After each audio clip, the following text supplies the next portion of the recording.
ଆଜି ଆମେ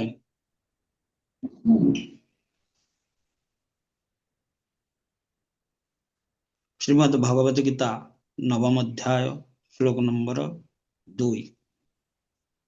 ଭଗବାନ ପୂର୍ବ ଶ୍ଲୋକରେ କହିଲେ ଇଦନ୍ତେ ଗୁହ୍ୟତମ ପ୍ରତ୍ୟକ୍ଷମ୍ ପ୍ରବକ୍ଷ୍ୟାମି ପ୍ରବକ୍ଷ୍ୟାମି ଅନୁଶ୍ରୟମି। ଇଦಂ ତୁତେ गुह्यतमं प्रवक्ष्यामि। ये ज्ञान विज्ञान सहित ये गुह्यतम योग तूते प्रवक्ष्यामि, मु तुमको कहूँ कौन सेटा राजविद्या राजगुह्यम पवित्रं इदं उत्तमं प्रत्यक्षा अवगमं धर्म्यं सुसुखं कर्तुं अवयम। ये राजविद्या राजगुह्य, राजविद्या राजगुह्य अर्थात ये विद्या मध्य गुप्त पवित्र एवं उत्तम प्रत्यक्ष अवगमम अर्थात प्रत्यक्ष भाव रे यह अनुभूत हुए, सुसुखम एवं सुख प्रदान करे, कर्तुम अवयम आचरण कर शाश्वत भाव आपको आचरण कले। अनुवाद, यही ज्ञान राजविद्याटे अत्यंत गुह्यतम ज्ञान अटे, यह अत्यंत विशुद्ध ज्ञान अटे, यह धर्मर परिपूर्णता अर्थात ये धर्म ये ज्ञान जे धर्म सिद्धांतर बहिर्भूत ना ना यह नुहे, ये सिद्धांतर परिपूर्ण सिद्धांत धारा रे आछि, सिद्धांतर चरम स्थिति बोली कहा जाय गुह्यतम। यह प्रत्यक्ष आत्मानुभूति प्रदान करे, यह शाश्वत अत्यंत आनंद रे यह को आचरण करा जाए।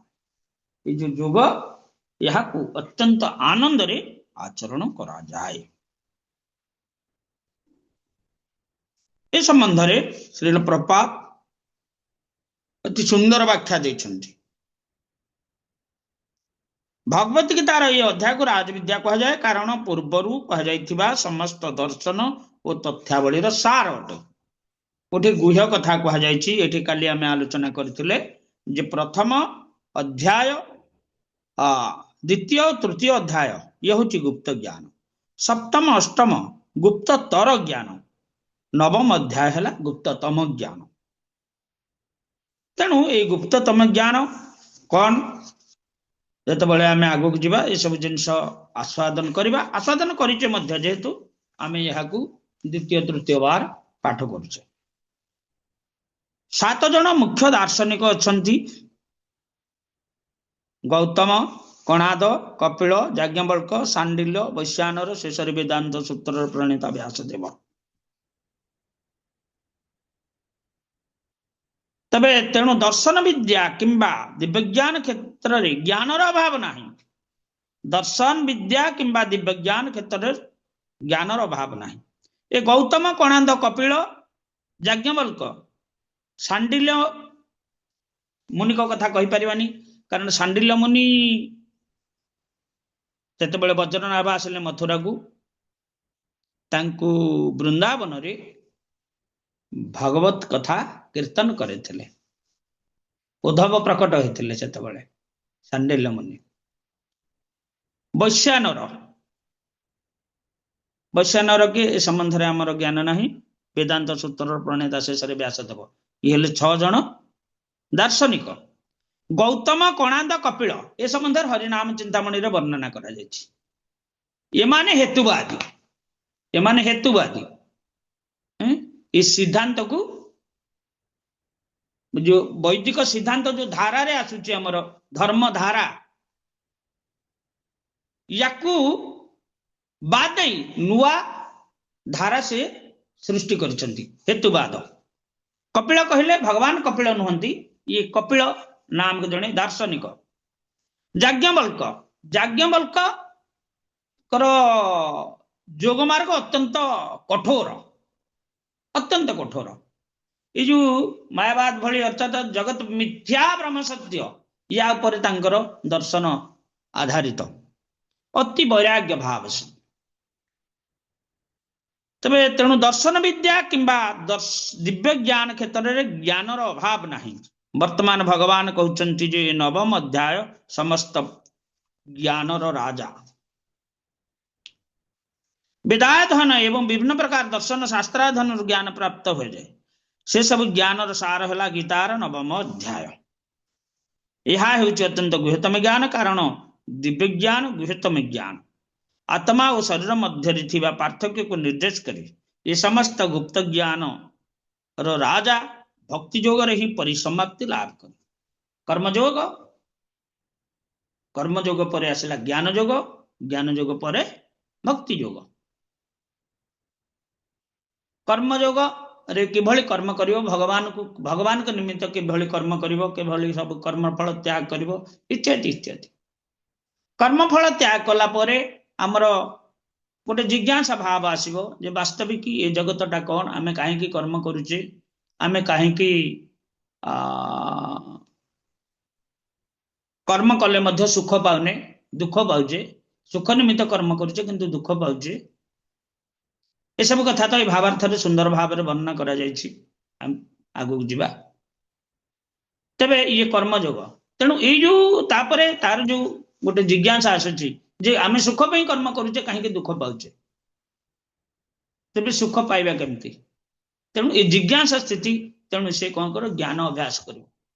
ज्ञान अभ्यास कर सारिया परे जेतेबेले सेतिरे संतुष्ट न हेबनी तापरे कौन करिवो तद विधि प्रणिपातन परिप्रश्न से उपदिखंति ज्ञान ज्ञानी तत्वदर्शी गोटे उपयुक्त तत्वदर्शी ज्ञानी को निकट को जीव जे तत्व ज्ञान लाभ कर से उपदेश पाई तापरे भक्ति योग रे प्रवेश करिवो। एभली ये सोपान तेणु ये कहा जाए ये भक्ति योग रे ही परिसमाप्ति लाभ करे। साधारणतः लोक माने गुप्त ज्ञान शिक्षा लाभ करि नाहांती। साधारण लोक माने आम मैंने साधारण रे जाऊचे ना असाधारण रे जाऊचे। हरे कृष्ण साधारण साधारण रे जाऊचे तो तेणु ये गुप्त ज्ञान शिक्षा आमे करिना है से माने बाह्य ज्ञान शिक्षा लाभ करिसंती किए ए साधारण लोक माने। साधारणतः स्कूल कॉलेज रे लोक मान जे शिक्षा लाभ करंती से क्षेत्र विभिन्न प्रकार विभाग मान अछि राजनीति सामाजिक विज्ञान पदार्थ विज्ञान रसायन विज्ञान गणित ज्योतिष इंजीनियरिंग आदि अछि। समग्र पृथ्वी रे ज्ञान अनेक विभाग अनेक विराट विश्वविद्यालय अछि किंतु दुर्भाग्यवशतः एपरी विश्वविद्यालय बा शिक्षानुष्ठान नाही जोठारे ये आध्यात्म विद्या बा आत्मविज्ञान शिक्षा दिया जाउछि। एभली विद्या नाही। आत्मा और शरीर अत्यंत दरकारी भाग आत्मा शरीर अत्यंत दरकारी भाग गुरुत्वपूर्ण अंश अटे। आत्मार अनुपस्थिति रे शरीर कौन मूल्य नाही। तथापि लोक माने शारीरिक आवश्यकता उपर अत्यंत गुरुत्व आरोप करती। तथापि लोक माने शारीरिक आवश्यकता उपर गुरुत्व आरोप करती से माने अत्यंत गुरुत्वपूर्ण आत्मा उपर गुरुत्व आरोप करती नहीं। आज ये दिनटा आसी आज ये जो पवित्र हरिवास ये हरिवास रे आमे कौन करुचे सबुदिन आमे कौन करुचे ना शरीर आवश्यकता पूरण करुचे। ठीक समय पानीय नौचे ठीक समय खाद्य ग्रहण करुचे ठीक प्रसाद सेवन करुचे इत्यादि। आज किंतु कौन आज एथिरे व्यतिक्रम कहीं आज हूँ पवित्र भौमी एकादशी। तेणु ये आत्मा उपरे गुरुत्व आरोप करा जाए ये हरिवास मानक आम मानक भितर ये भौमी एकादशी रे जहाँकि निर्जला एकादशी ना आज निर्जला एकादशी ना आज्ञा आज निर्जला एकादशी। हाँ निर्जला एकादशी भितर आम भितर कहीं ना तो कहले चले आज ना ज्येष्ठ मास ना पांडव निर्जला एकादशी ज्येष्ठ मास पांडव निर्जला आज्ञा आज्ञा माता ତେବେ ଏଇ ଏକାଦଶୀ ହରିବାସରେ ଏକାଦଶୀଟା ନିର୍ଜଳ ହେବା ଉଚିତ, କିନ୍ତୁ ଆମେ ମାନେ କଳିଯୁଗର ଲୋକ ଏ ବ୍ରତ ଉପରେ ଆମର ସେତେ ଗୁରୁତ୍ୱ ଆମେ ଦଉନେ। ଆମେ ଶରୀର ଆବଶ୍ୟକତା ଉପରେ ଗୁରୁତ୍ୱ ଦଉଛେ। ଔଷଧ ଖାଇ ଖାଇ ଖାଇ ଖାଇ ଶେଷରେ କଣ ହେଲା? ଲମ୍ସ ଖରାପ, କିଡନୀ ଖରାପ, ହାର୍ଟ ୱିକ୍, ଏ 3ଟା ରୋଗ ଆଉ ବ୍ଲଡ ପ୍ରେସର ଅଛି। ସବୁ ଏ ଜିନିଷ ଆମେ ଔଷଧ ଖାଉଛେ, ଖାଇ ଖାଇ ଯଦି ଆମେ ଭଲ ହେଇଯାନ୍ତେ ତାହେଲେ ଆମେ ଜାଣନ୍ତେ ଯେ ନାଇଁ ଔଷଧ ଖାଇଲେ ଭଲ ହେଇଯାଉଛି। ଔଷଧ ଖାଇଲେ ଗୋଟେ ରୋଗ ଭଲ ହେଇଯାଉଛି, ଆଉ ଗୋଟେ ରୋଗ ଆରମ୍ଭ ହଉଛି। କାଲି ଗୋଟେ ଲୋକ ପାଖକୁ ଯାଇଥିଲି, ସେ ଜଣେ ଡାକ୍ତର, ଜୀବନ ଯାକ ତାକୁ ଜୀବନ ଭିତରେ ସେ କଣ୍ଟାକ୍ଟେଡ ଡାକ୍ତର। କଣ କହିବ ନା ଏଇ ରୋଗ ହେଇଛି, ମୁଁ ଏତିକି ପଇସା ନେବି, ଭଲ କରିବି। ହଁ, ସେତିକି ପଇସା ନିଏ, ସେ ଭଲ କରେ। ଏଭଳି ବର୍ତ୍ତମାନ ତ ରୋଗ ହେଇଛି ତାକୁ, ତାହେଲେ ସେ କେମିତି ଖର୍ଚ୍ଚ କରିବ? ଯାହା ପଇସା ସେ ରୋଜଗାର କରିଥିଲା ଖର୍ଚ୍ଚରେ ଚାଲିଛି ବର୍ତ୍ତମାନ। ୱାନ୍ସ ଆମେରିକା କିମ୍ବା କେୟାରକୁ ଗଲେ 2 ଲକ୍ଷ 1.5 ଲକ୍ଷ ୱିଦିନ୍ 2 days। ତେବେ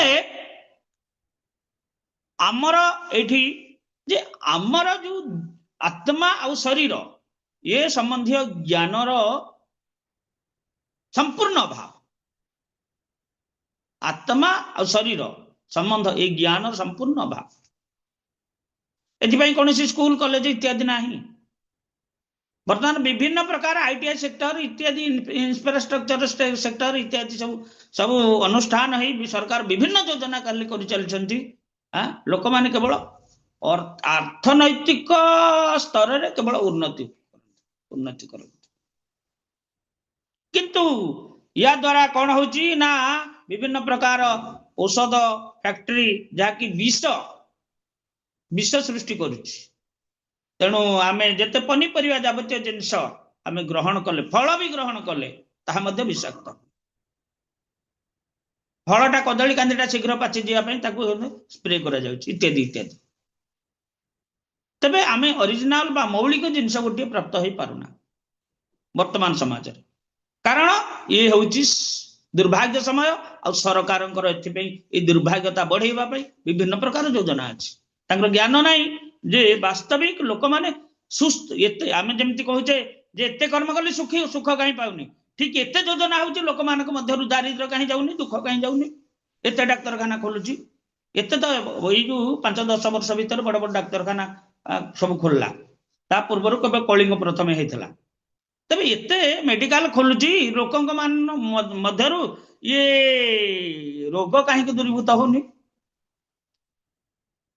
ସେତେବେଳେ ଡାକ୍ତରଖାନା ନଥିଲା, ଲୋକମାନେ କେବଳ ଏଇ ଯୋଉ ଅନୁଶାସନଟା ମାନୁଥିଲେ। କଣ ଜର ହେଲେ ଏଇ ଜିନିଷ, ଏଇ ଗରମ ପାଣି କି ଏସବୁ ଇତ୍ୟାଦି ଇତ୍ୟାଦି, ନହେଲେ ବିଶୁଟିକା ବଟିକା, ନାଲି ବଟିକା ଗୋଟେ ସେ ଯୋଉ କବିରାଜ ଦିଏ, ଏଇଭଳି ଖାଇକି ଲୋକମାନେ ବଞ୍ଚୁଥିଲେ, ଭଲ ହେଇଯାଉଥିଲେ ମଧ୍ୟ।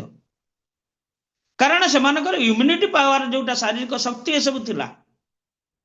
ବର୍ତ୍ତମାନ ଆମେ ଔଷଧ ଖାଉଛେ, ଔଷଧ ଖାଉନେ ତ ଔଷଧ ଆମକୁ ଖାଉଛି,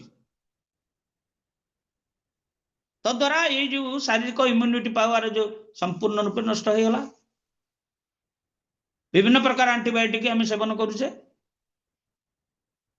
ତେବେ କହିବାର ତାତ୍ପର୍ଯ୍ୟ ଏଇ ଜିନିଷ ଯେ ବାସ୍ତବିକ ଏଇ ଯୋଉ ଆତ୍ମା, ଆଧ୍ୟାତ୍ମିକ ଜ୍ଞାନ ନାହିଁ, ଆଧ୍ୟାତ୍ମିକ ଜ୍ଞାନର ଶିକ୍ଷା ନାହିଁ। ଏଥିପାଇଁ କୌଣସି ଅନୁଷ୍ଠାନ ନାହିଁ। ଯଦି କିଛି ଅନୁଷ୍ଠାନ ଅଛି, ତାହା କିଭଳି ଅନୁଷ୍ଠାନ ନା ତାହା ଏ ଯୌଗିକ ଯୋଗ ଇତ୍ୟାଦି, ବର୍ତ୍ତମାନ ରାମଦେବ ଯୋଉ ଯୌଗିକ ଯୋଗ ଇତ୍ୟାଦି ଶିକ୍ଷା ସବୁ ଦଉଛନ୍ତି। ତେବେ ଏ ଜ୍ଞାନଟା କଣ ନା ଇଏ ଆରୋହ ପନ୍ଥା, ତଳ ଆଡୁ ଯିବ ଉପର ଆଡକୁ। ଆସ୍ତେ ଆସ୍ତେ ଆସ୍ତେ ଆସ୍ତେ ଯୋଗ ସାଧନା କରି କରି, ଅଭ୍ୟାସ କରି କରି କରି କରି ଯେତେବେଳେ ମୁକ୍ତ ହେଇଯିବ, ସେତେବେଳେ ଭକ୍ତି ଯୋଗକୁ ଯିବ। ଭକ୍ତି ଯୋଗକୁ ହେଇଗଲେ ଗଲା ପରେ ଯେତେବେଳେ କଣ ନା ମୁଁ ବର୍ତ୍ତମାନ ଉଠି ଉଠି ଉଠି ଉଠି ପହଞ୍ଚିଗଲି କୋଉଠି? ଭଗବାନଙ୍କ ସ୍ଥିତିରେ। मो ना पछ साथरे लागिब कौन भगवान अमक शंकराचार्य भगवान अमक शंकराचार्य ना भगवान शब्दटा एते सहजिया शब्द नुहे बा मुक्त हो गले भगवान हो ता नुहे मुक्त जीव तो अच्छा नारद अच्छा चारि कुमार अच्छा अन्य जोगी मान अच्छा सब व्यासदेव अच्छा भगवान सप्तावेश अवतार हेले मध्य भगवान बोली तांको पूजा करा जाउची काली आमे कहिले जे स्वांश ही भगवान भगवान एवं भगवान स्वांश भगवान जो अवतार अच्छी स्वांश अवतार यथा हयग्रीव अवतार प्रद्युम्न अवतार नरसिंह अवतार मत्स्य अवतार ये प्रत्यक्ष अवतार स्व अंश तेणु सी पूजा पूजा करा जाए मनुष्य केतबेले भगवान हम जीव केतबेले भगवान हुए कदापि नुहे तेणु ये जो जहा कि अनुष्ठान एबे अच्छी ताहा मध्य त्रुटियुक्त तेणु ये भगवत गीतार द्वितीय अध्याय कथा तो कहा जाय आत्मा उपर अधिक गुरुत्व आरोप करा जाय प्रारंभ रे भगवान कहते ये शरीर हूँ विनाशशील आत्मा विनाशशील नुहे यह हूँ ज्ञानर गुह्यतम अंश केवल एतिकी जानले आत्मा शरीर ठार भिन्न यार प्रकृति अपरिवर्तनीय अव्यय एवं शाश्वत ये ज्ञानर एक गुप्त अंश जनागला बोली बुझाकू हम तेज प्रथमे आम जाना शरीर नष्टशील आत्मा नष्टशील नुहे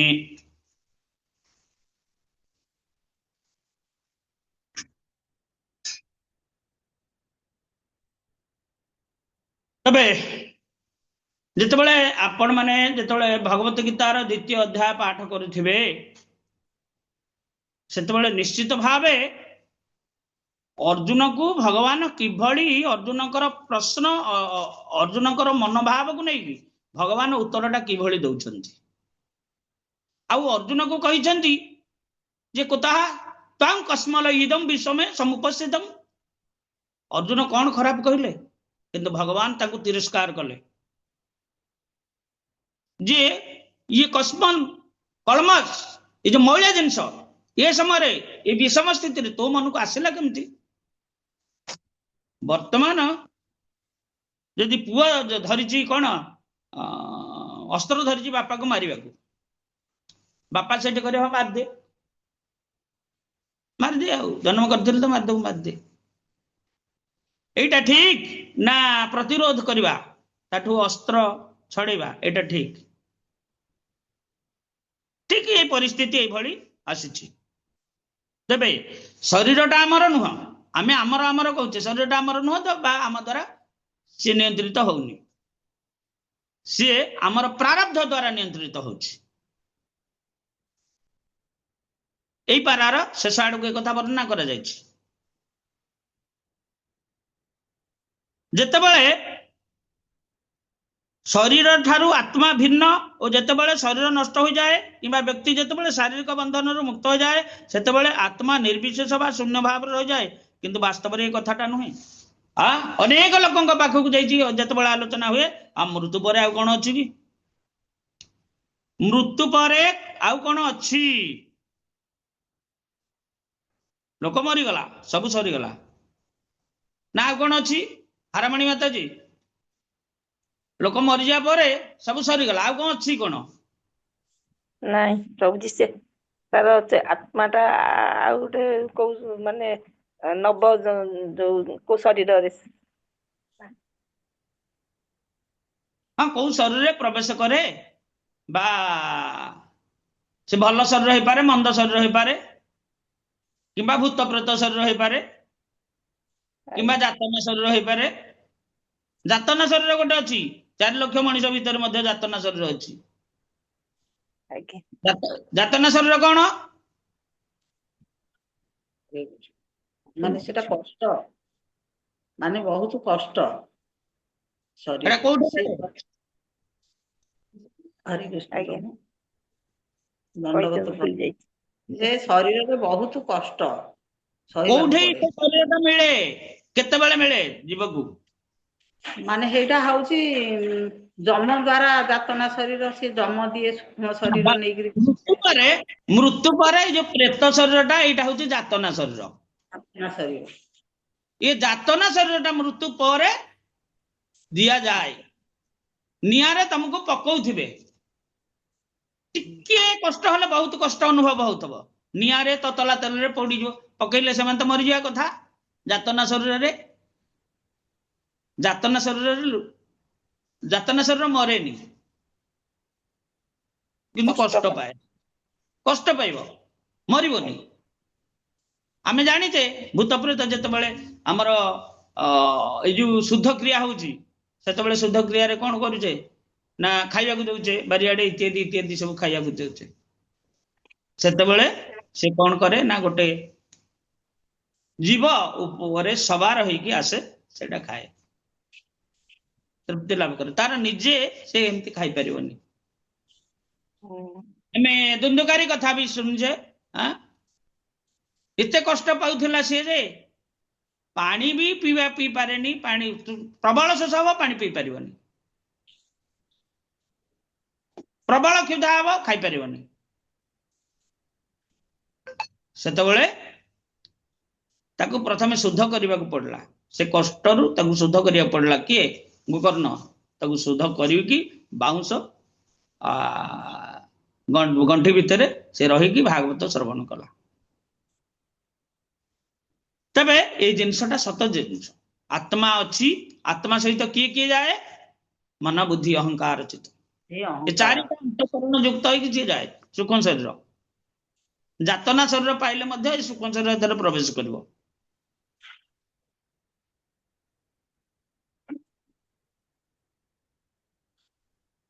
ଯେଉଁ ଆତ୍ମା ଏ ଜଡ ଶରୀରରେ ମଧ୍ୟରେ ପ୍ରବେଶ କରି ଏହାକୁ ଏତେ କର୍ମଠ କରାଏ, ଏହା କିପରି କଥା ଯେ ଏହା ଶରୀରରୁ ମୁକ୍ତ ହେଲା ମାତ୍ରେ ନିଷ୍କ୍ରିୟ ହୋଇଯିବ।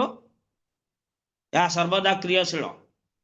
ଏଠି ଗୋଟେ ଗୋଟେ ପଏଣ୍ଟ ଏପଟେ କୁହାଗଲା, ବାସ୍ତବ ଏ କଥାଟା ସତ୍ୟ ନୁହେଁ, ଆଉ ଆତ୍ମା ସର୍ବଦା କ୍ରିୟାଶୀଳ। ମନେ ରଖନ୍ତୁ, ଏହାର କ୍ରିୟାକଳାପ ଆତ୍ମଜ୍ଞାନର ଅତ୍ୟନ୍ତ ଗୁହ୍ୟତମ ଅଂଶ ଅଟେ। ଆତ୍ମଜ୍ଞାନର ଗୁହ୍ୟତମ ପାର୍ଟ ହେଲା ଯେ ଆତ୍ମା କ୍ରିୟାଶୀଳ, ସର୍ବଦା କ୍ରିୟାଶୀଳ ବା କାର୍ଯ୍ୟ କରାଏ, ଚେତନ କରାଏ। ଶରୀରଟା ଆଜି ଚେତନ ହେଇଛି, ଆମେ ଆତ୍ମା ଏ ଶରୀର ଭିତରେ ଥିବାରୁ। ତେଣୁ ଆତ୍ମାର ଗତି କ୍ରିୟାକଳାପ ଗୁଡିକୁ ପରେ ରାଜବିଦ୍ୟା ବା ଅତ୍ୟନ୍ତ ଗୁହ୍ୟତମ ଜ୍ଞାନ ବୋଲି କୁହାଯାଇଛି। এই ଅଧ୍ୟାୟରେ ପ୍ରବେଶ କରିବା ପୂର୍ବରୁ ଏଇ ଯୋଉ ଭାବାର୍ଥ ଗୁଡିକୁ ଭଲ ଭାବେ ବୁଝି ନିଅନ୍ତୁ।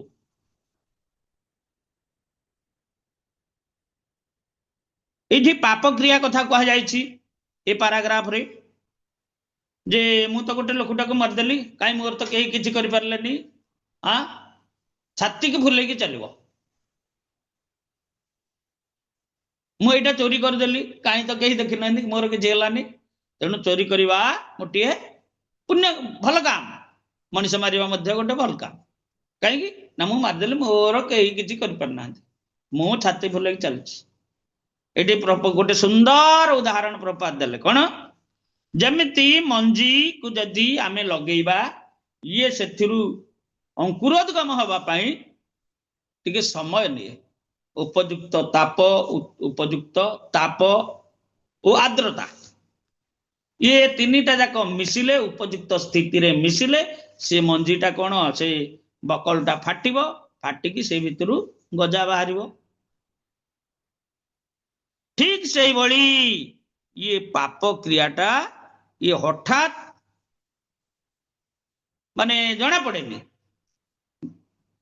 ସମୟାନୁସାରେ ସେ ଆସ୍ତେ ଆସ୍ତେ ଆସ୍ତେ ଆସ୍ତେ ବାହାରିବ। ବାସ୍ ରୋଗ ଗୋଟେ, ଆଜିକାଲି ଡାକ୍ତର ମାନେ ଗୋଟେ ଏକ୍ସପ୍ଲଏଟ କରୁଛନ୍ତି ପଇସା। ଲୋକ ଯଦି ତାଙ୍କ ହାବୁଡେ ଥରେ ପଶିଗଲ, ଗୋଟେ ହଉଛି ଓକିଲ, ଗୋଟେ ହଉଛି ଡାକ୍ତର ବର୍ତ୍ତମାନ ଯୁଗରେ, ଆଉ ଶିକ୍ଷାନୁଷ୍ଠାନ ଗୋଟେ ଅଛି, ଆଜିକାଲିକା ଶିକ୍ଷାନୁଷ୍ଠାନ ଯୋଉ ପ୍ରାଇଭେଟ ସେକ୍ଟର ସବୁ ଅଛି। ଏମାନେ କଣ କରୁଛନ୍ତି ନା, ୱାନ୍ସ ତାଙ୍କ ଯଦି ହାବୁଡେ ପଡିଗଲ, ତମକୁ ତଳିତଳାନ୍ତ କରିଦେବେ। ତେଣୁ ତାପରେ ତାଙ୍କର କଣ ହଉଛି ସେ କଥା ଜଣା ପଡିବ। ତାଙ୍କର ହଉଛି ନା ନାଇଁ? ମୁଇଲୁ ଉଦାହରଣ ଦେଲି ପରା, କଣ୍ଟାକ୍ଟ ମୁଁ 5,000 ନେବି, ତୋ ରୋଗଟା ଭଲ କରିଦେବି, ବା ଔଷଧର ପ୍ରଭାବରେ ସାମୟିକ ଭଲ ହେଇଗଲା, ତାପରେ ଆରେ କଣ୍ଟାକ୍ଟ ମୁଁ ତତେ ଭଲ କରିକି ଛାଡିଛି ନା ନାଇଁ, ଆଉ ଥରେ ହଉ ବୋଲି ମୁଁ କଣ ଦାୟୀ? ମୁଁ ତ ତତେ ଭଲ କରିକି ଛାଡିଛି, 5,000 କି 10,000 କି ଲକ୍ଷେ ମତେ ଦିଏ, ଜବରଦସ୍ତ ନେଇଗଲ। ବର୍ତ୍ତମାନ ତମର ରୋଗ ହେଲା ଯେତେବେଳେ, ତମେ ତ କିଛି ଦେବତା ନୁହଁ ନା, ତମେ ମଣିଷ। ତମର ଯେତେବେଳେ ରୋଗ ହଉଛି, ଅର୍ଥାତ୍ ଇଏ କର୍ମଟା ଏଇଠି ବର୍ତ୍ତମାନ ଗଜା ହେଲା, କର୍ମର ଫଳଟା, ମଞ୍ଜିଟା ଏଠି ଗଜା ହେଲା। ସମସ୍ତେ ଏଇଟାକୁ ସାବଧାନ ସହକାରେ ମନେ ରଖିବେ। ଯଦି ପାପ କାମ କିଛି କରୁଥିବେ ମନେ ରଖିଥିବେ, ଇଏ ନିଶ୍ଚିତ ସମୟ ଅନୁସାରେ ଇଏ ଗଜା ହେଇକି ବାହାରିବ, କେତେବେଳେ ନହେଲେ ମଲା ବେଳେ ବାହାରିବ।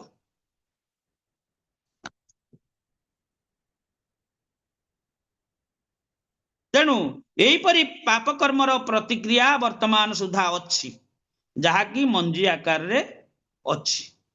ପୁଣି ଆଉ କେତେକ ବୃଦ୍ଧି ଲାଭ କରି ଫୁଲ ଫଳ ଧାରଣ କଲେଣି ଏବଂ ଆମ୍ଭମାନଙ୍କୁ ସେ ଫଳ ପ୍ରଦାନ କଲେଣି। ଆମେ ପାପ ଫଳ ପୁଣ୍ୟ ଫଳ ପାଇଲେଣି, ଯାହାକୁ କି ଆମେ ଦୁଃଖ ଯନ୍ତ୍ରଣା ରୂପରେ ଭୋଗ କରୁଛେ। ଦୁଃଖ ଯନ୍ତ୍ରଣା ରୂପରେ ଭୋଗ କରୁଛେ, ଏସବୁ ଆସିଛି, ବର୍ତ୍ତମାନ ଭୋଗ କରୁଛେ ଆମ କର୍ମର ଫଳ, ଆମ ପାପ କର୍ମର ଫଳ। ସପ୍ତମ ଅଧ୍ୟାୟର 20 ଶ୍ଲୋକରେ ଏହା କୁହାଯାଇଛି। ସପ୍ତମ ଅଧ୍ୟାୟର 20 ଶ୍ଲୋକରେ ଏ କଥା କୁହାଯାଇଛି ଯେ ଏସବୁ ପାପ କର୍ମର ପ୍ରତିକ୍ରିୟା ଗୁଡିକ ସବୁ ଆମେ ବର୍ତ୍ତମାନ ଭୋଗ କରୁଅଛେ। କାମେଷ୍ଟୈସ୍ତୈହୃତ ଜ୍ଞାନ ପ୍ରପଦ୍ୟନ୍ତେ ଅନ୍ୟ ଦେବତା ତନ୍ତୁ ନିୟମ ଆସ୍ଥାୟ ପ୍ରକୃତା ନିୟତଃ ସ୍ୱୟଂ। ये प्रकृति द्वारा ये व्यवस्था हो जाइए, ये कर्म करिवो ये फल पाइब। तेबे जेउ लोकर पाप कर्म प्रतिक्रिया संपूर्ण ध्वंस हो जाइए, से पूर्ण रूपे पुण्य कर्म रे आत्मनियोग करिछि, ये भौतिक जगत रे द्वंद्वभरु मुक्त हो जाइछि, से परम पुरुष भगवान श्रीकृष्ण को दिव्य सेवा रे नियुक्त हुए। ये गोटे कथा अछि, जे पर्यंत तुमर पाप प्रतिक्रिया गुड़िक थिब भगवान शुद्ध सेवा तुम नियोग हो पार ना, ता प्रति आसक्त जन्मिब ना। केतेबेले जन्मिब?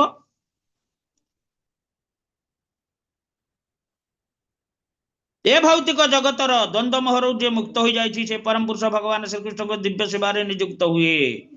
अन्य कथा कह जाई पारे जे जो माने वास्तव में भगवान दिव्य सेवा कर्म रे नियुक्त अछंती, से माने पाप कर्मर प्रतिक्रिया मुक्त हो जाइछंती। ये कौन कहगला? जे भगवान को सेवा रे नियुक्त होइछंती, से संपूर्ण रूपे पाप कर्मर प्रतिक्रिया मुक्त हो जाइछंती। जो माने भगवान को दिव्य सेवा रे नियुक्त हो जाइछंती, से माने समस्त पाप कर्मर प्रतिक्रिया परिपक्व अवस्था रे थाउ बा गठित थाउ बा बीज आकार रे थाउ, जे कोनसी अवस्था रे थिले सुधा ताहा क्रमशः लोप पा जाए। कौन एटा कहगला? एटा कौन कहगला? आमर जो प्रारब्ध क्रियमाण ये अर्थात प्रारब्ध अर्थात गच्छित होइके अछि, परिपूर्ण होइके जोड़ा अछि बा जोड़ा आमे वर्तमान करूचे, से जिनस ए पाप प्रतिक्रियाटा नष्ट हो जाए कि भली भगवान को सेवा रे नियुक्त हले। एटा कोठी अछि? ए श्लोकटा कोठी अछि? ब्रह्म संहितार अछि 27 नंबर श्लोक। जस्तिन्द्र गोपमथ बेन्द्र महोश कर्म बंधानुरूप फल भाजन मातनोति कर्माणि निर्दहति निश्चित रूपे भोग करिया पड़िबो, किंतु च भक्ति भाजम, किंतु से कर्मर फल बा कर्मर मंजी जदि भाजी हे गला तारे तार बीजटा नष्ट हे गला। जदि कर्म बा आमर मंजी आमर गोटे साधारणतः हमें जानिचे जे मुग हो बा आमर धान हो, आमे या को कोन करूचे, जो उषुना धान बा मुग भाजुचे जाबते जिनस तद्वारा ताकू जदि उषुना धान को जदि बिलरे बुणीबा ताहा गछ हबो कि? हरे कृष्ण। हबो नाही, हबो नाही प्रभु जी। काहेकि माने तार बीजटा नष्ट हो जाइछि, से जो गछ हबार जो जो लक्षणटा तार सेटा नष्ट हो गला ठीक से बड़ी ये भक्ति योग द्वारा ये प्रारब्ध क्रियमाण इत्यादि जहाँ सब कर्म फल अच्छी सब नष्ट हो गला नष्ट हो जीव गले शुद्ध भक्ति रस आस्वादन करि परिबो तेणु भक्ति योग एभली शक्तिशाली जिनिस तद्वारा आमर जन्म जन्मांतर प्रारब्ध नष्ट हो जाए हाँ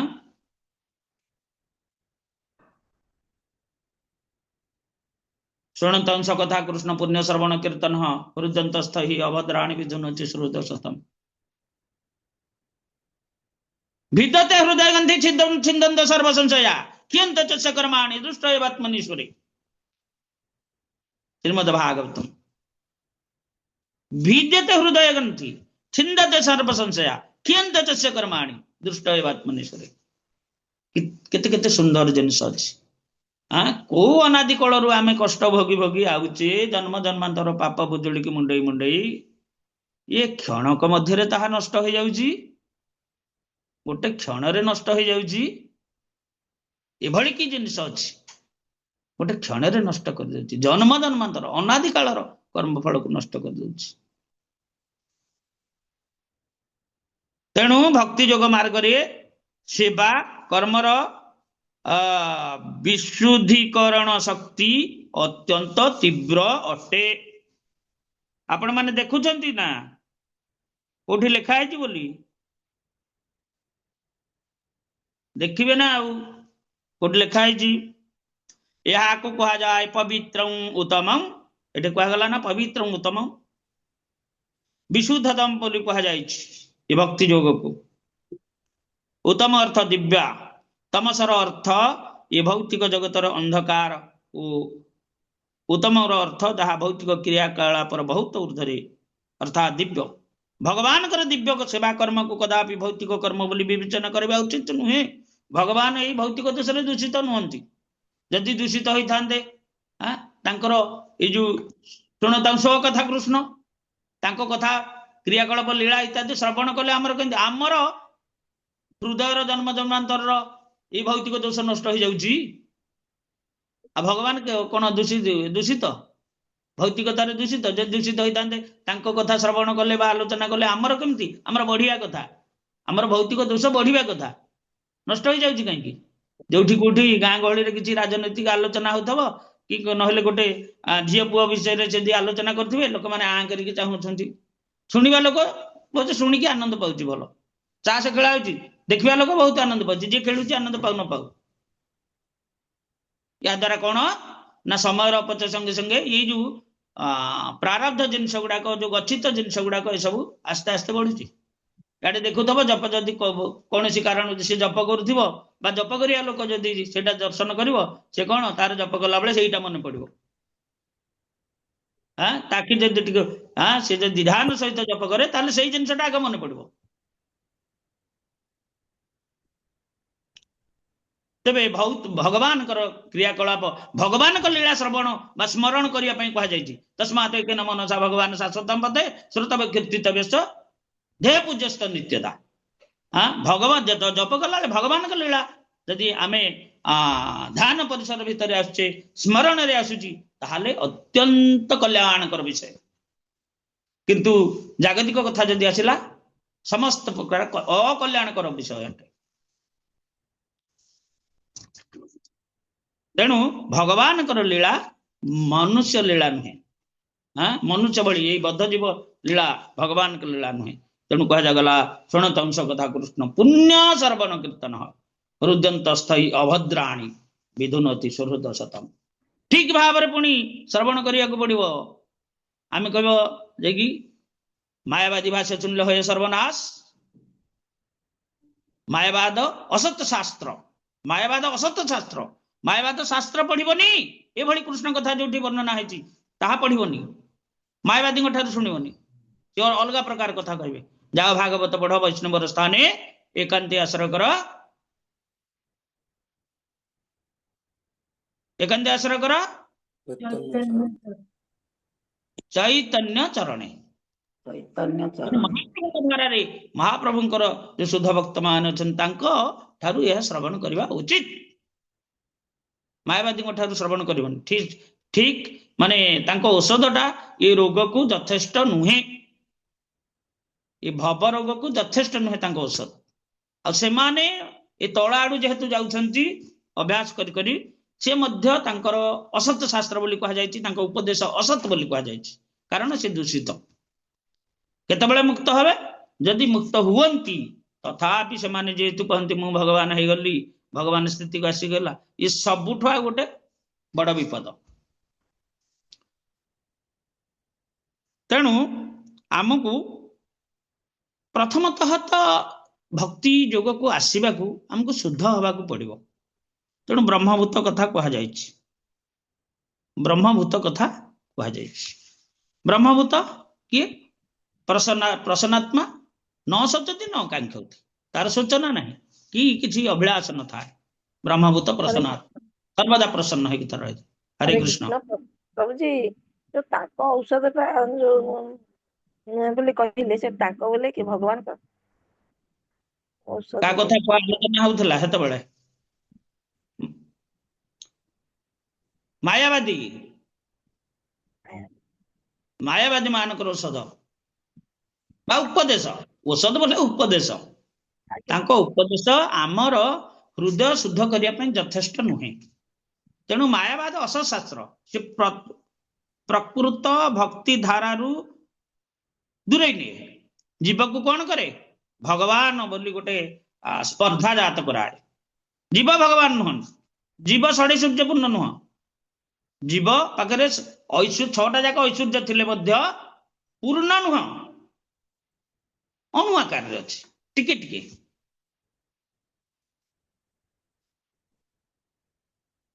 ତେଣୁ ଆଧ୍ୟାତ୍ମିକ ଜୀବନରେ ଏ ପ୍ରକାର ଅଗ୍ରଗତି କୌଣସି ପ୍ରକାର ପୂର୍ବ ଶିକ୍ଷା ବା ଯୋଗ୍ୟତା ଉପରେ ନିର୍ଭରଶୀଳ ହୁଏ ନାହିଁ। ଏ କଥା ମଧ୍ୟ ଏ ଭକ୍ତି ଯୋଗ ପାଇଁ ଏଭଳି କିଛି ଯୋଗ୍ୟତା ମଧ୍ୟ ଦରକାର ନାହିଁ। ଏଥିପାଇଁ ଉଦାହରଣ ଦେଲେ ନାରଦ ମୁନିଙ୍କର ପୂର୍ବଜନ୍ମ କଥା। ନାରଦ ମୁନି ପୂର୍ବ ଜନ୍ମରେ ଦାସୀପୁତ୍ର ଥିଲେ, ତାଙ୍କର ଶିକ୍ଷାଗତ ଯୋଗ୍ୟତା ଏସବୁ କିଛି ନଥିଲା। ତଥାପି ସେ ଭକ୍ତି ଯୋଗକୁ ଆପଣେଇକି ପୁଣି ଏ ଦ୍ୱାଦଶ ମହାଜନ ଭିତରେ ଜଣେ ମହାଜନ ହେଇପାରିଲେ। କିଭଳି? ବେଦାନ୍ତ ସୂତ୍ର କଥା ଏଠି କହିଛନ୍ତି, ପ୍ରକାଶ ଚ କର୍ମଣି ଅଭ୍ୟାସାତ୍। ଭକ୍ତି ଯୋଗ ଏତେ ଶକ୍ତିଶାଳୀ ଯେ କେବଳ ଦିବ୍ୟ ସେବା କର୍ମରେ ନିଯୁକ୍ତ ହେଲେ ନିଶ୍ଚିନ୍ତ ଭାବରେ ବ୍ୟକ୍ତି ଜ୍ଞାନାଲୋକ ଲାଭ କରେ। এই সেবা কর্ম পাই, ଏ ସେବା କର୍ମ ମୁଁ ଯେତେବେଳେ ପ୍ରଥମେ ଏଣ୍ଟ୍ରି କଲି ଇସ୍କନରେ, ସେତେବେଳେ ମୁଁ ଶୁଣି ସେବା କର୍ମ। ତେଣୁ ସେବା କେମିତି କରିବା ଆମେ ଭଗବାନଙ୍କର? ଆପଣ ଅର୍ଥ ବିନିମୟରେ କରନ୍ତୁ, ସମୟ ବିନିମୟରେ କରନ୍ତୁ, ସବୁ ବିନିମୟରେ କରନ୍ତୁ, କିନ୍ତୁ ସଦାବେଳେ ସମୀକ୍ଷା କରିବେ ଏହା ଦ୍ୱାରା ମୋ ଭକ୍ତି ବଢୁଛି କି ନାହିଁ, ମୋର ଭକ୍ତି ଭାବ ବୃଦ୍ଧି ଲାଭ କରୁଛି କି ନାହିଁ। ଆଚ୍ଛା, ବୃଦ୍ଧି ଲାଭ କରିବା ପାଇଁ କଣ ଦରକାର? ମୁଁ କିଛି ଅର୍ଥ ବ୍ୟୟ କରିବି, ବୈଷ୍ଣବ ସେବା କରିବି, ଭଗବାନଙ୍କ ସେବାରେ କିଛି ବିନିଯୋଗ କରିବି, ଏ କଥା ଭାବିବେ। ଉଚ୍ଚିଷ୍ଟ ଲେପନାଥ ଅନୁମୋଦିତାଦି ଜୈଷ୍ମ କୃତ ଭୁଞ୍ଜେ ତସ୍ମା ତଦ୍ ପାପ ତଦ୍ କିଳ୍ବିଷଃ ଏବଂ ପ୍ରଭୃତସ୍ୟ ବିଶୁଦ୍ଧ ଚେତସ୍ୟ ତଦ୍ଧର୍ମ ଏବାତ୍ମରୁଚି ପ୍ରଜାୟତେ। ଏ କଥା ଭାଗବତ କଣ? ସାଧୁ ସଙ୍ଗ କରିବ, ଆଦୌ ସାଧୁ ସଙ୍ଗ, ଆଦୌ ଶ୍ରଦ୍ଧା ତତ ସାଧୁ ସଙ୍ଗ। ସାଧୁ ମାନଙ୍କର ସେବା କରିବା ପାଇଁ ରୁଚି ରହିବା ଉଚିତ। ଆମେ ଯେତେବେଳେ ସାଧୁ ଦେଖୁଥିଲୁ ପିଲାଦିନେ ବହୁତ ଖୁସି ହେଇଯାଉଥିଲୁ।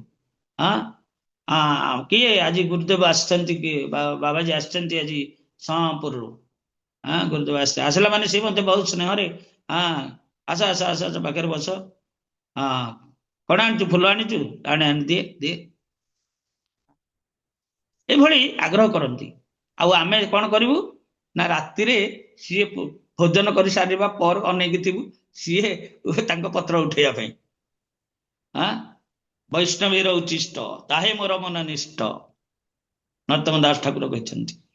ତେଣୁ ଉଚ୍ଚିଷ୍ଟ। ଆଜ୍ଞା, ଦଣ୍ଡବତ ପ୍ରଣାମ। ଏଇଟା ଆମେ ଶୁଣିଛେ ଯେ ଭଗବାନ ସମସ୍ତ ମଣିଷଙ୍କ ଦେହ ପାଖରେ କିଛି ନା କିଛି ସାମର୍ଥ୍ୟ ଦେଇଛନ୍ତି।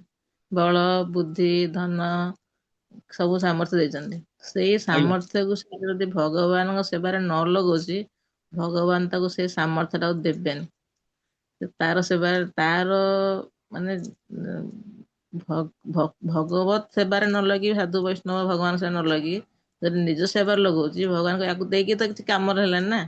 ତେଣୁ ଯାହାର ହଁ ବୁଦ୍ଧି ଥିବ ସେ ମୂର୍ଖ ହେଇଯିବ, ଯାହାର ବଳ ହଁ ଥିବ ସେ ନିର୍ବଳ ହେଇଯିବ, ଯାହାର ଧନ ଥିବ ସେ ଆଜି ଧନୀ ସେ କାଲି ସେ ଗରିବ ହେଇଯିବ।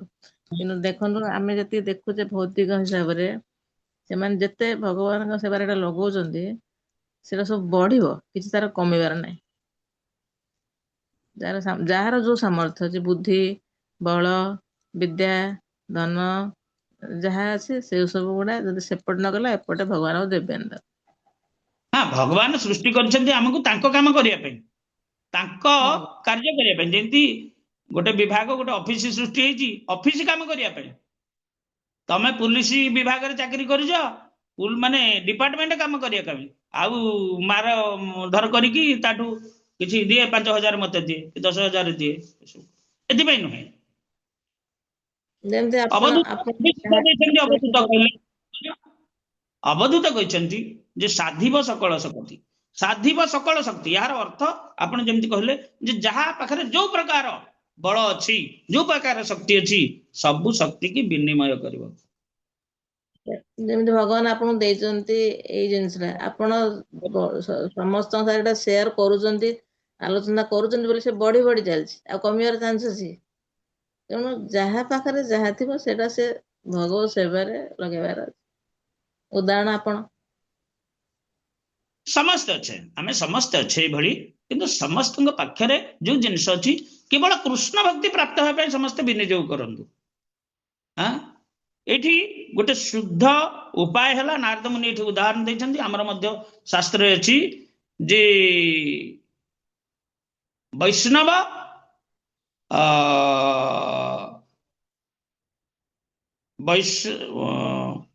ଭକ୍ତ ଭକ୍ତ ଭକ୍ତ ପଦ ରଜ ଆର ଭକ୍ତ ପଦ ଜଳ ଭକ୍ତ ଅବଶିଷ୍ଟ, ଏଇ ତିନି ବଳ। ଏଇ ତିନିଟା ହଉଛି ବଳ। କଣ? ଭକ୍ତର ପଦରଜ, ଭକ୍ତ ପଦ ଜଳ, ଭକ୍ତ ଭୁକ୍ତ ଅବଶିଷ୍ଟ, ଅର୍ଥାତ ଅଧରାମୃତ, ଚରଣାମୃତ, ପଦଧୂଳି।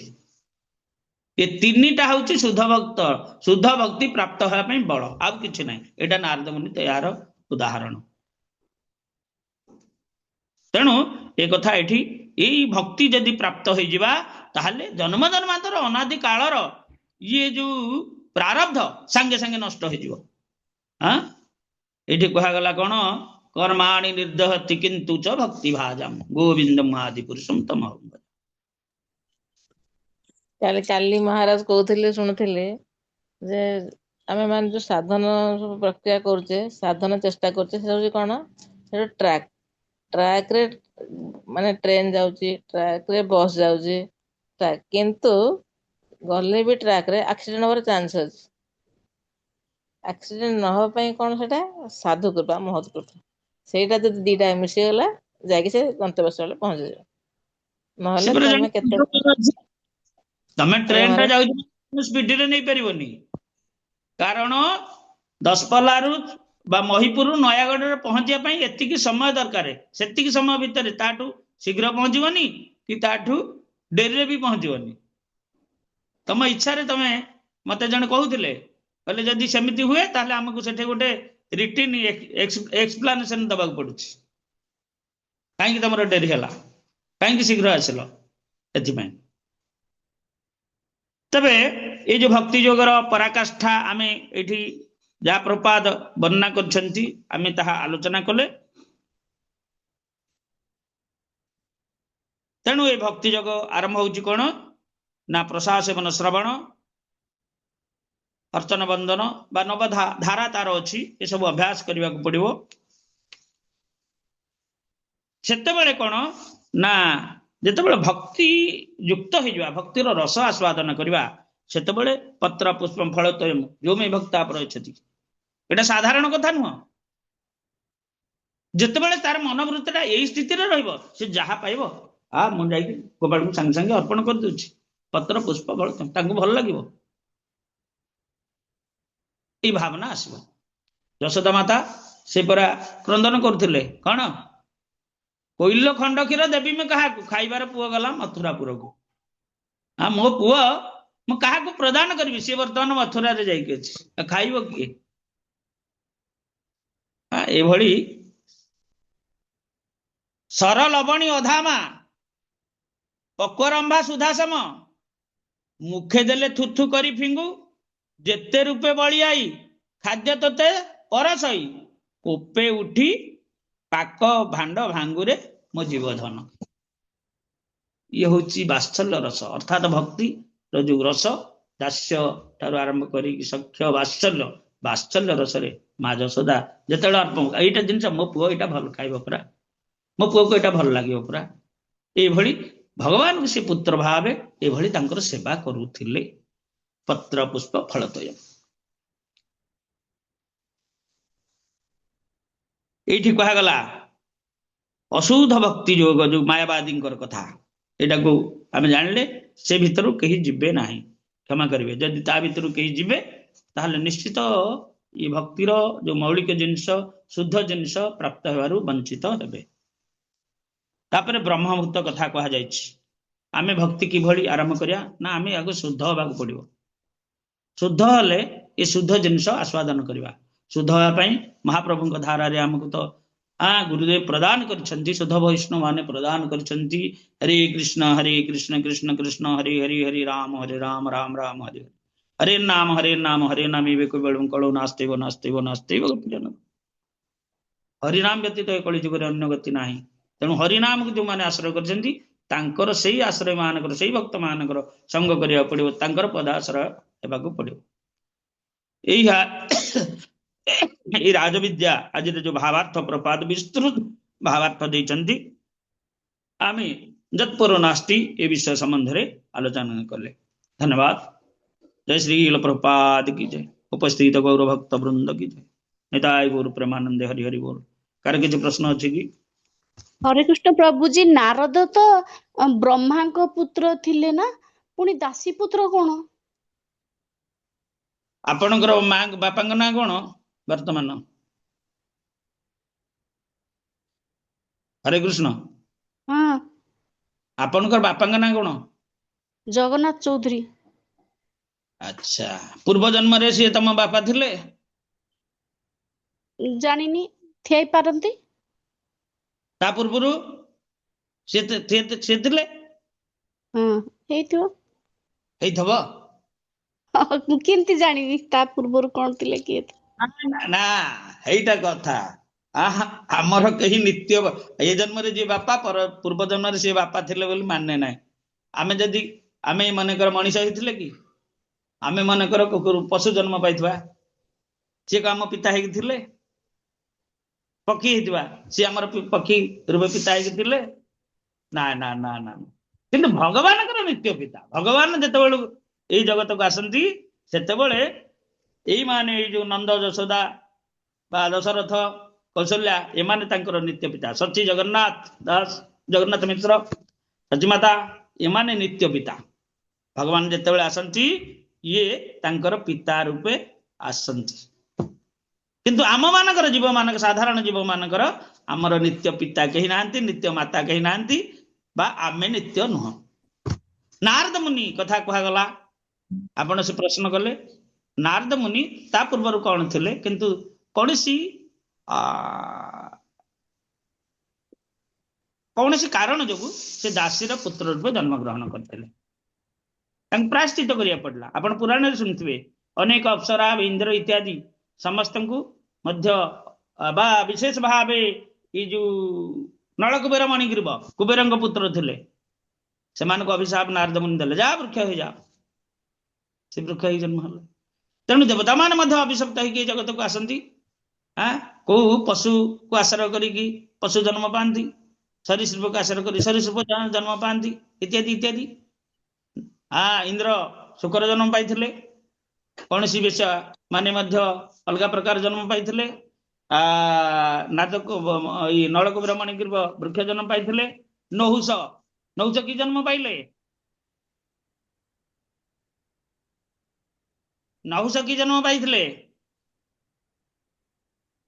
ସର୍ପ ଜନ୍ମ ପାଇଲେ ପରା, ସଚିଙ୍କୁ ବିବାହ କରିବାକୁ ଇଚ୍ଛା କଲେ ବୋଲି, ସଚିଙ୍କୁ ବିବାହ କରିବାକୁ ଇଚ୍ଛା କଲେ ଏବଂ ଏମିତି ତାଙ୍କର ସେଠି କାର୍ଯ୍ୟକ୍ରମ ହେଲା ଯେ ବୈଷ୍ଣବ ଅପରାଧ କରିବାକୁ ବାଧ୍ୟ ହେଲେ କାମାନ୍ଧ ହୋଇ, ଅର୍ଥାତ୍ ଋଷି ମାନଙ୍କୁ ପଦାଘାତ କଲେ।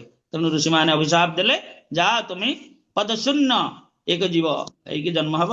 ତେଣୁ ସିଏ ସରୀସୃପ ଏକ ଅଜଗର ସର୍ପ ରୂପେ ଜନ୍ମ ଲାଭ କଲେ, ଜନ୍ମ ନେଲେ। ଆଉ କିଏ ସେ? ରାଜା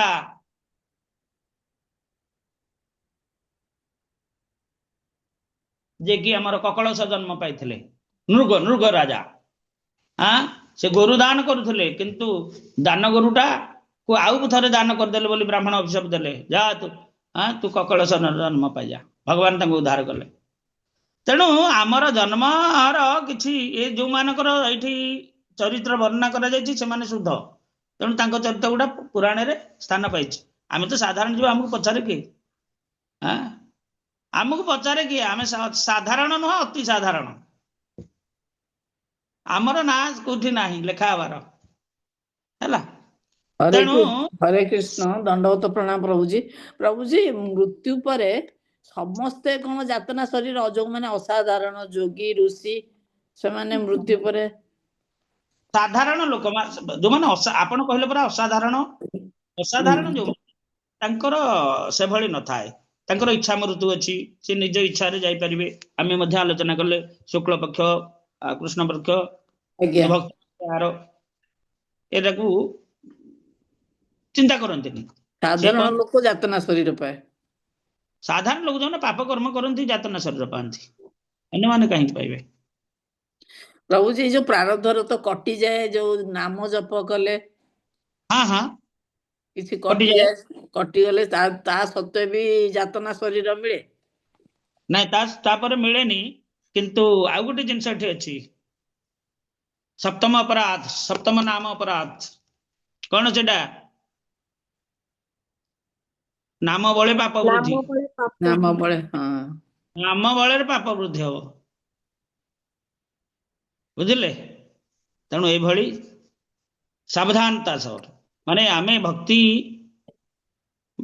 ଭକ୍ତି ମାର୍ଗର ଯୋଉ ଲାଭ ଜିନିଷଟାକୁ ହାସଲ କରିବାକୁ ହେଲେ ଆମକୁ ଟିକେ ସାବଧାନତା ସହକାରେ ଗତି କରିବାକୁ ପଡିବ, ଅଭ୍ୟାସ କରିବାକୁ ପଡିବ।